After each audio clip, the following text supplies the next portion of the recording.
Bueno, y conversamos con Nick Gutiérrez, abogado especializado en reclamaciones de propiedades confiscadas en Cuba sobre una nueva decisión de la Corte Suprema de Estados Unidos que permite a ExxonMobil avanzar con una demanda contra empresas estatales del régimen cubano por bienes expropiados tras la llegada de Fidel Castro al poder. Nick Gutiérrez es además presidente de la Asociación Nacional de Hacendados de Cuba y, ha estado siguiendo muy de cerca este caso. El fallo, que ha sido decidido por 6 votos contra 3, revoca una decisión de un tribunal inferior que había reconocido la inmunidad soberana del régimen cubano. Y la Corte concluyó que la ley Libertad permite este tipo de demandas y que se avance en tribunales estadounidenses. ExxonMobil reclama la compensación de activos por la Standard Oil, su predecesora, incluyendo 100 estaciones de servicios y una refinería de petróleo confiscadas por el régimen cubano. ¿Recuerdan ustedes aquello de se llamaba de Fidel Castro? Que la gente gritaba y les robaron todo absolutamente a sus dueños, a sus legítimos dueños. Bueno, eso todavía hoy, 67 años después, tiene consecuencias y esas consecuencias van a tener que ser enfrentadas en tribunales de los Estados Unidos. Según estimaciones citadas en el caso, el valor original reconocido era de 71 millones de dólares, 71 y un poquito, pero con intereses hoy podría superar los 1.000 millones de dólares que el régimen cubano tendría que afrontar por haberse robado estos negocios, propiedades de empresas norteamericanas. La decisión llega poco después de otro fallo también favorable a reclamaciones estadounidenses en el caso de los muelles de La Habana y las líneas de cruceros, y podría convertirse en una nueva herramienta económica y legal contra la dictadura cubana. Nick, ¿cómo estás? Bienvenido a Martí, como siempre. Gracias, Mario. Un honor estar aquí de nuevo en Martí contigo y tus radio oyentes y televidentes. Bueno, lo primero, ¿qué decidió exactamente la Corte Suprema sobre ExxonMobil y qué tan importante es este fallo? Sí, Mario, tú lo explicaste muy bien. Este es el segundo fallo a favor del demandante en un caso bajo el título 3 de la ley Helms-Burton en los últimos 2 meses en la Corte Federal más alta del país. Es muy importante porque valida y confirma la constitucionalidad de esta ley, lo cual ayudará a las otras 45 casos que siguen andando en las Cortes Federales. Y específicamente en este caso, ExxonMobil, que ya tenía su reclamación certificada, como tú bien mencionaste, ha demandado por 3 veces el valor de la propiedad a Cuba Petróleos y a Cemex por trafiqueo en la refinería Nico López y las 100 gasolineras donde la gente echa gasolina y también entran las remesas a través de la isla de Cuba.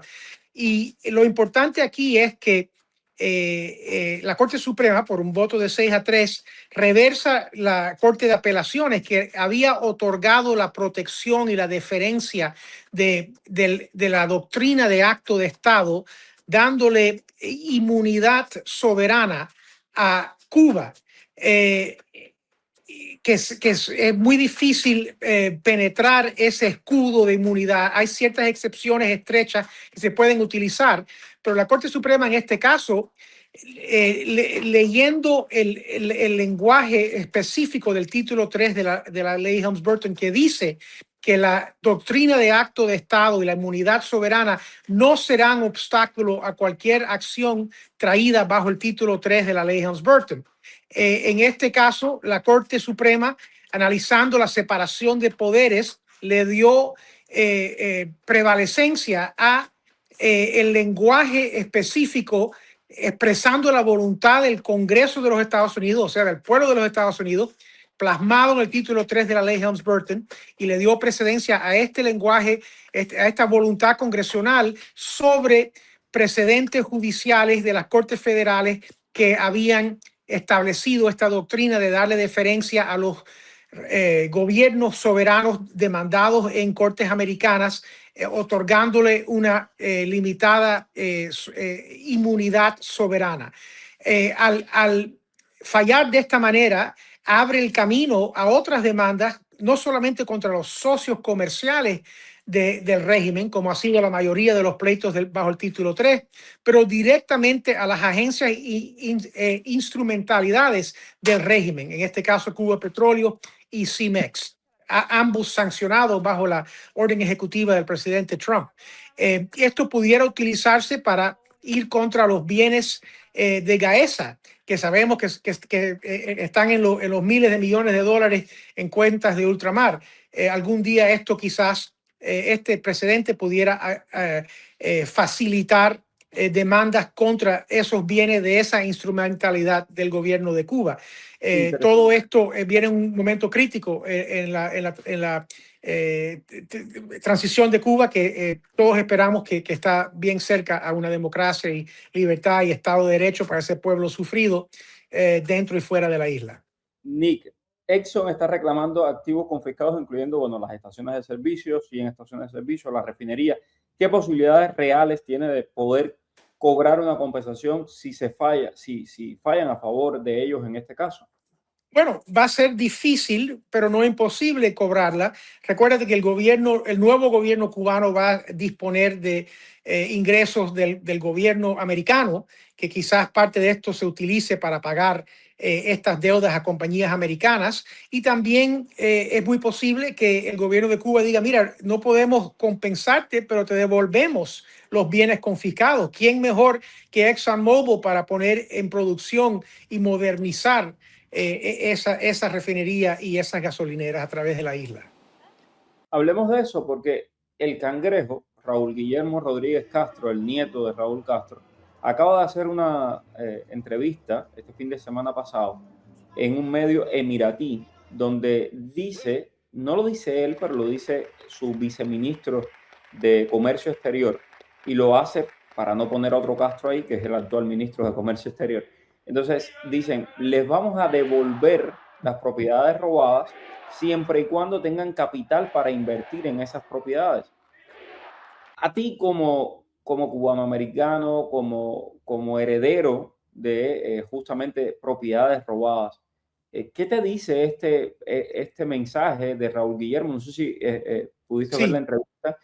¿Qué te dice eso y qué has escuchado de otros cubanoamericanos a los que les robaron sus propiedades legítimas, lo que construyeron con el sacrificio de su familia? Y que este hombre venga ahora a decirte, bueno, yo te lo devuelvo si tienes el dinero para venir y arreglarlo. Exacto. Sería absurdo, Mario, para ninguno de nosotros primeramente confiar en la palabra del mismo régimen que nos robó, que nos confiscó, que nos fusiló, que nos encarceló, etcétera, etcétera.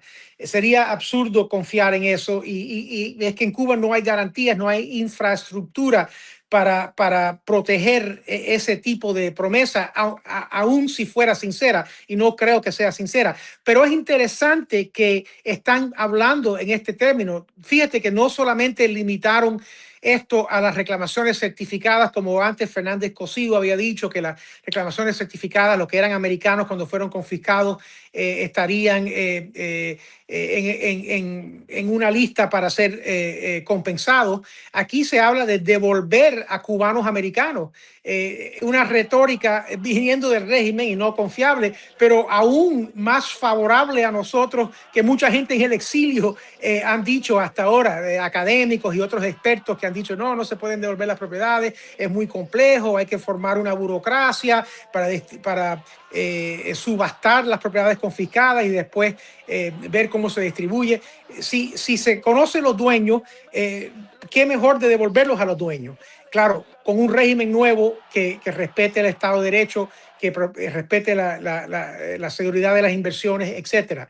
O sea, nos gusta que los argumentos y la batalla están moviéndose en la dirección nuestra, pero obviamente no confiaríamos en nada que dice este régimen hasta que haya un nuevo gobierno en Cuba que no esté manchado de sangre y que no ha sido causa de la pena y el perjurio del pueblo cubano dentro y fuera de la isla por casi 7 décadas. Nick, la Corte Suprema ya había reactivado recientemente otro caso relacionado con los muelles de La Habana y las líneas de crucero. ¿Estamos viendo, en tu opinión, un cambio judicial más favorable a los reclamantes contra la dictadura? Seguramente. Hemos visto por mayorías de 8-1 y después 6-3 y argumentos que no son tan confusos. O sea, hay gente que sobrecomplican estas cosas. En el caso de los muelles de La Habana, decían, no, una concesión de 99 años ya había terminado desde el 1905 hasta el 2004 y por lo tanto cuando los cruceros traficaron en el 2016 ya no era de los dueños. Eso es absurdo.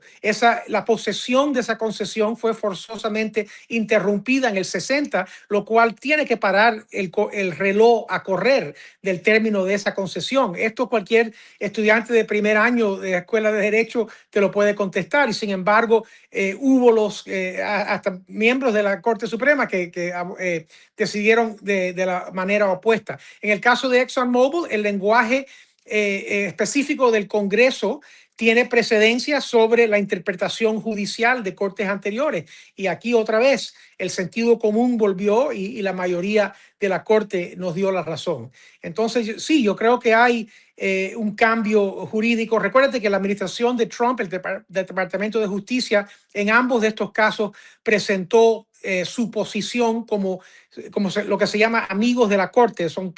No son partes al litigio, pero tienen un interés en que se decida de cierta manera y expresó la administración de Trump que estos casos eran cruciales para la implementación de la política exterior de Estados Unidos hacia Cuba, o sea, para desincentivar la inversión extranjera con esa moribunda dictadura y por lo tanto era importante que la Corte Suprema oyera estos casos. Es muy difícil que la Corte Suprema acepte casos, acepta menos de la mitad de 1%. Entonces el hecho que estos dos casos llegaron y ganaron por mayorías amplias es muy importante para la causa nuestra y es un espaldarazo tremendo a muchos años y décadas de esfuerzo y más importante que nada le da una luz de esperanza a ese sufrido pueblo de Cuba dentro de la isla. Por último, Nick, ¿qué impacto político y económico pudiera tener esta decisión sobre el régimen cubano y especialmente en estos momentos, ¿no?, que estamos viviendo de nuevas sanciones y también de presión sobre Gaesa, este conglomerado militar, además de la posición del régimen que está buscando desesperadamente la inversión extranjera? O sea, yo creo que esto aún hace más profundo el aislamiento del régimen. Hemos visto la orden ejecutiva esta 14404 que impone sanciones secundarias contra cualquier entidad, banco, hotelero, minera que haga negocio con Gaesa. Y esto ha causado aún los más endurecidos traficantes con el régimen a darse de fuga de la isla como Meliá, como Sherritt, como Iberostar, hasta Mastercard y Visa, aerolíneas, mineras, líneas de navieras. O sea, esto es importante porque ya el régimen no tiene sustento, no puede pagar las pensiones, no puede mantener los colegios abiertos.